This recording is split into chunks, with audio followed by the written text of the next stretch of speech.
Ya bien, chicos. Entonces vamos a comenzar ahora con enfermedad de la pleura.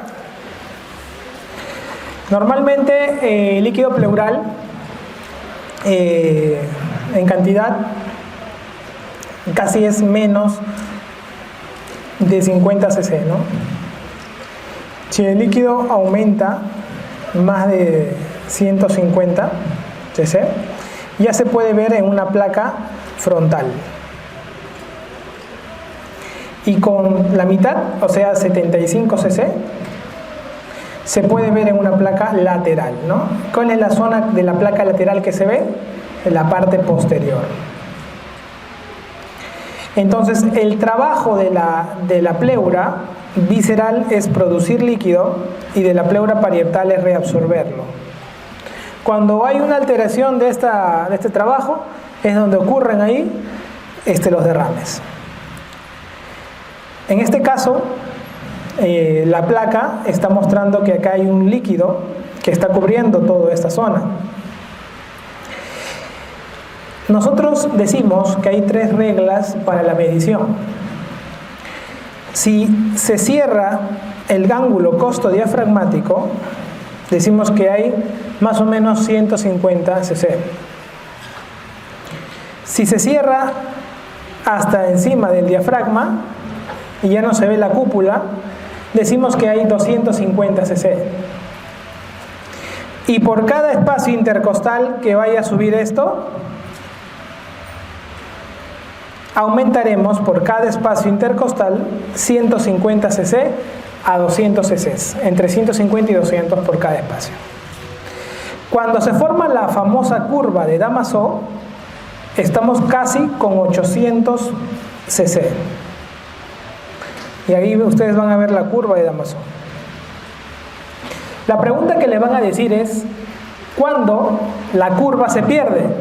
O sea, ¿cuándo la curva se hace recta? Cuando ingresa aire. O sea, no solamente hay agua, sino también hay aire. Y eso se llama hidroneumotórax. El hidroneumotórax hace que se pierda la curva de Damasó. El derrame pleural puede ser de tipo exudativo o transudativo. Para poder diferenciar uno u otro, acuérdate que los exudativos son aquellos que acompañan a la sangre y a cualquier inflamación. Si hay hemotórax, será exudado. Si hay empiema, será exudado. Si hay un derrame paraneumónico, será exudado. En cambio, el trasudado acompaña cuando hay una alteración de la filtración plasmática, o sea, cuando hay disminución de las proteínas del plasma o cuando hay aumento de la presión hidrostática, ¿no? En ese caso va a haber trasudado. El diagnóstico para poder estudiar un derrame pleural es a través de la toracocentesis. La toracocentesis es el punzar y sacar agua del pulmón. Doctor, ¿por qué haría yo una toracocentesis y no lo dejo ahí nomás? Te voy a poner situaciones clínicas entonces. Si un paciente tiene una neumonía, y todos ustedes saben que el 40% de las neumonías van con derrame pleural, y eso se llama derrame paraneumónico. Cuando el derrame paraneumónico se transforma en empiema, está en el camino a la transformación en empiema, nosotros le decimos derrame metaneumónico. El derrame paraneumónico, ¿se punza o no se punza? No, porque cuando le tratas la neumonía, el derrame disminuye. ¿Cuándo punzarías entonces en un paciente que tiene derrame? Cuando el líquido sea más, pase un límite. ¿Cuánto es ese límite generalmente?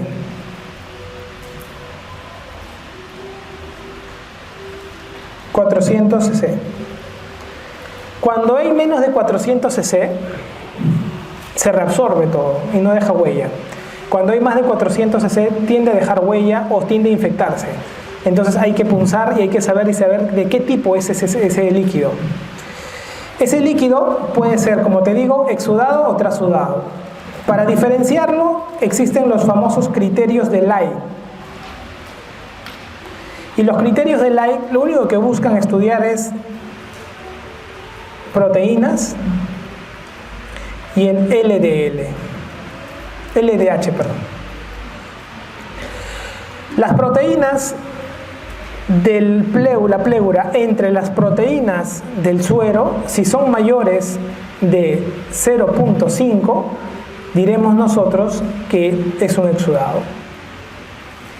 Si el LDH del pleura entre el LDH del plasma es mayor de 0.6, diremos que es un exudado.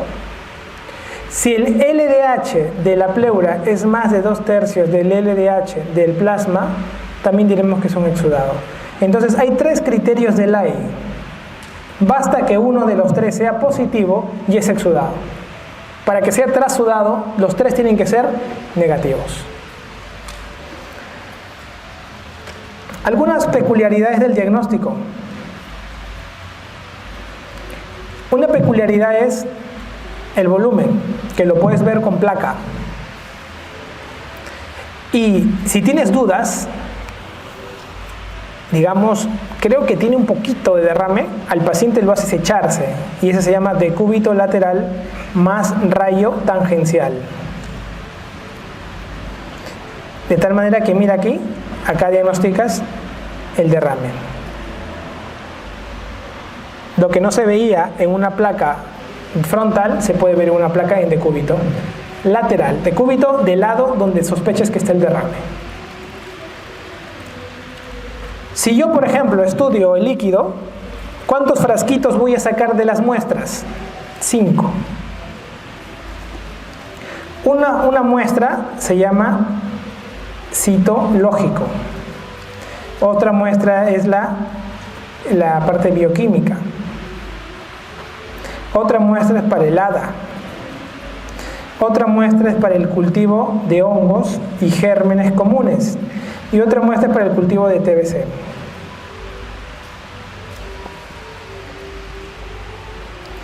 Doctor, acá en el citológico, ¿qué vemos? Células.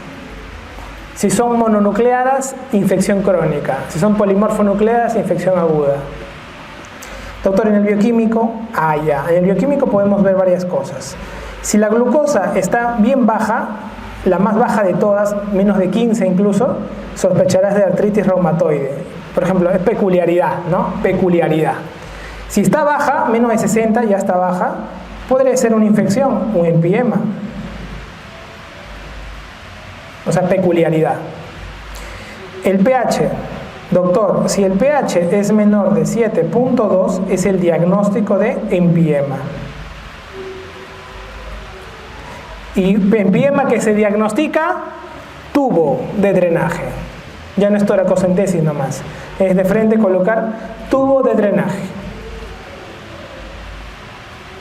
Doctor, ADA. Un ADA mayor de 45, sospecharé tuberculosis pleural. En el cultivo de hongos y gérmenes miraré pues si algún germen va a crecer, y en TBC igualmente. Con eso tú ya te manejas un poco en el tema del diagnóstico del paciente con tóraco.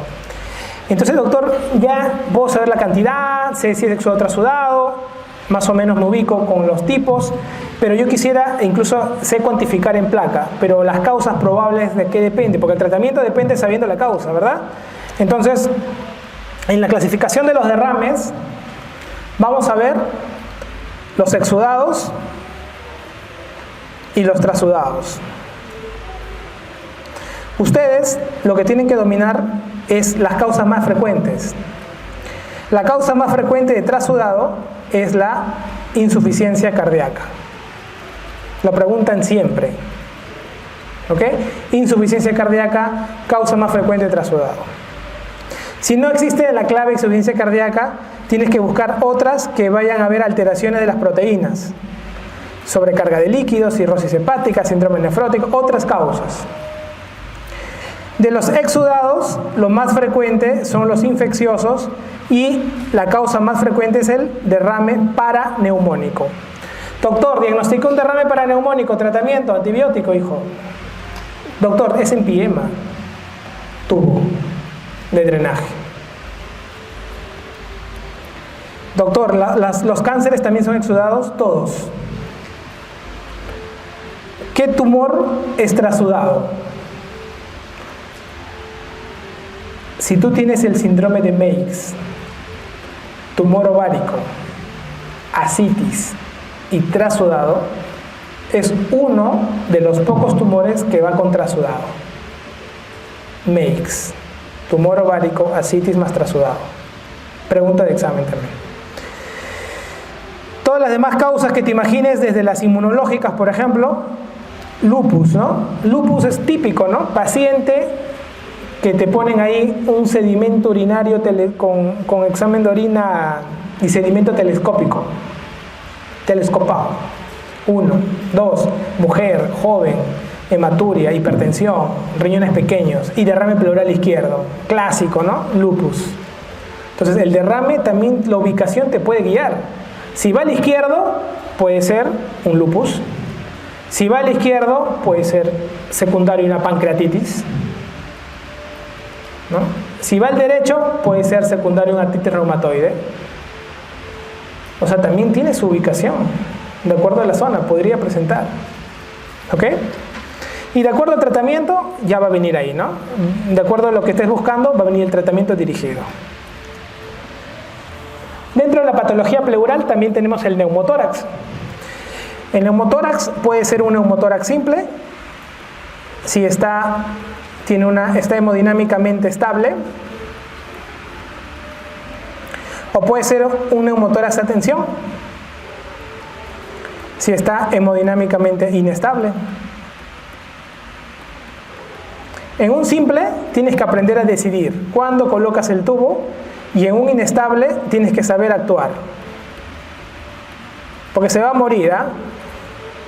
Si no haces nada. Entonces, doctor, un simple, ¿cómo vamos? Primero tienes que saber el típico caso, el paciente clásico de un neumotórax simple. ¿Cuál es la etiología más frecuente de un neumotórax simple? Tiene dos tipos, ¿no? Primaria y causa secundaria. ¿Qué es causa primaria? No sabemos la causa, dices tú, ¿no?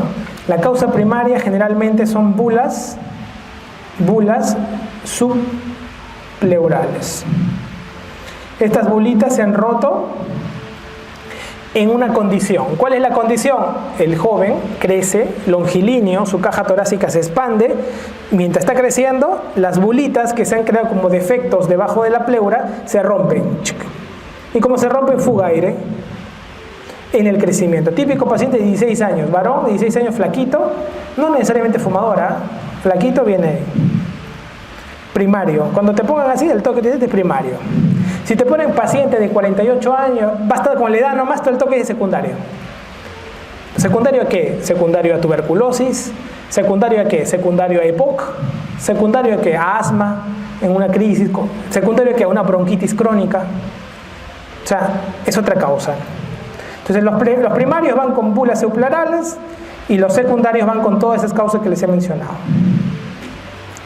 Perfecto, doctor. Y cualquier causa de simple, cualquier simple, se puede transformar en atención.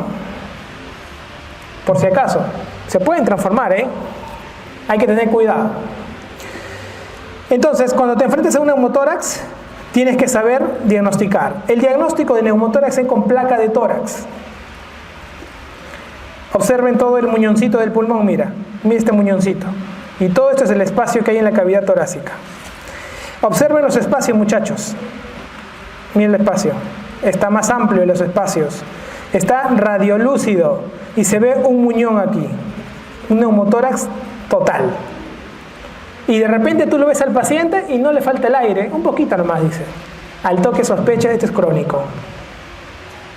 Pero si tú ves todo esto y ves que al paciente le falta el aire, guarda, se va a morir ahorita. Atención.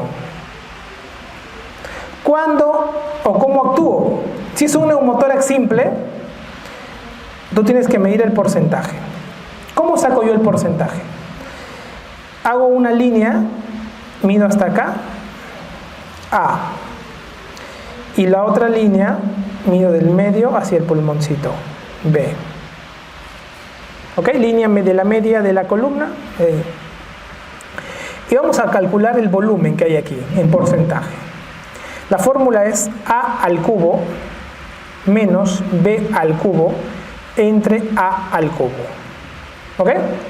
Y lo haces con tu regla, lo mides, tranquilazo. Si esto sale mayor o igual a 20%, le colocas tubo. Tubo de drenaje. Doctor, y si sale menos del 20, obsérvalo. Observación. Doctor, y si tiene menos de 20 pero le falta el aire, clínica manda, pon el tubo. Pregunta de examen, ¿en qué caso pongo un tubo en uno de menos de 20%? Cuando tenga disnea.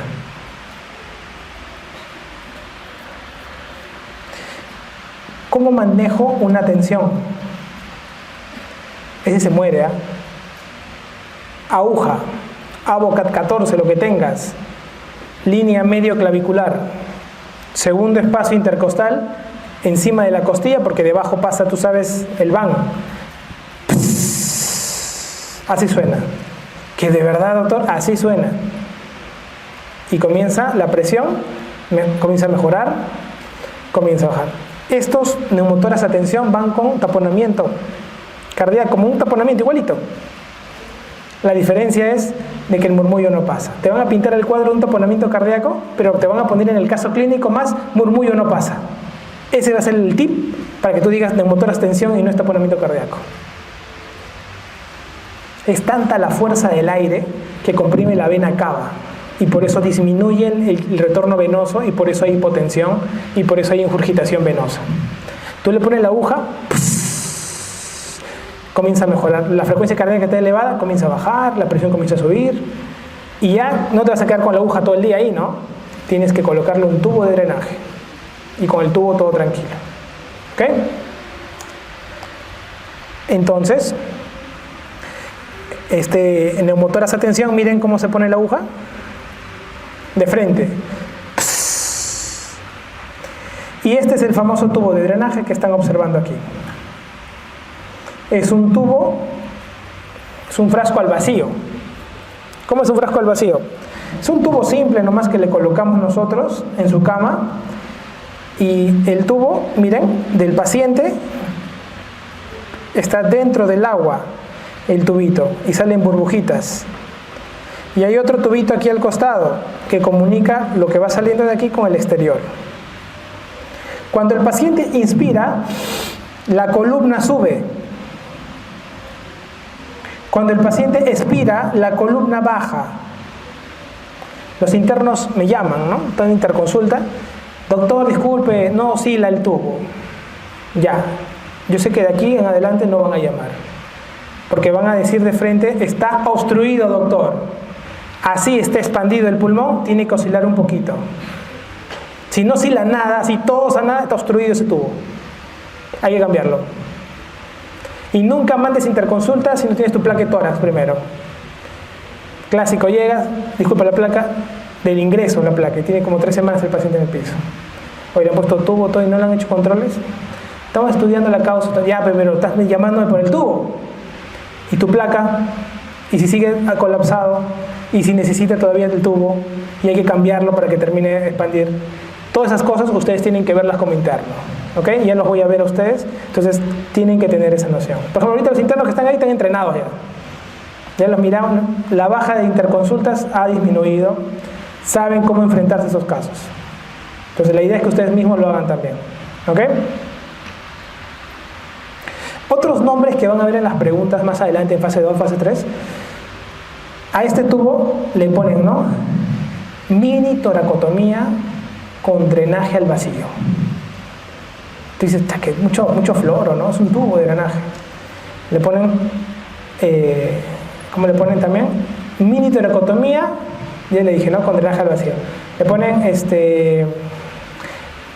drenaje, no le ponen drenaje porque es muy chusco, suena drenaje, ¿no? Ellos le ponen succión al vacío en sistema cerrado. Entonces, ¿qué es eso? Todos los nombres raros que escuchan te están diciendo tubo de drenaje. Y tú al toque dices, no, es un tubo de drenaje, una vaina, le están poniendo cerrado, cerrado. Pero tiene que siempre decir al vacío o cerrado. Quiere decir que están hablando de un sistema para que no vuelva a entrar aire a la cavidad pleural. ¿Ok?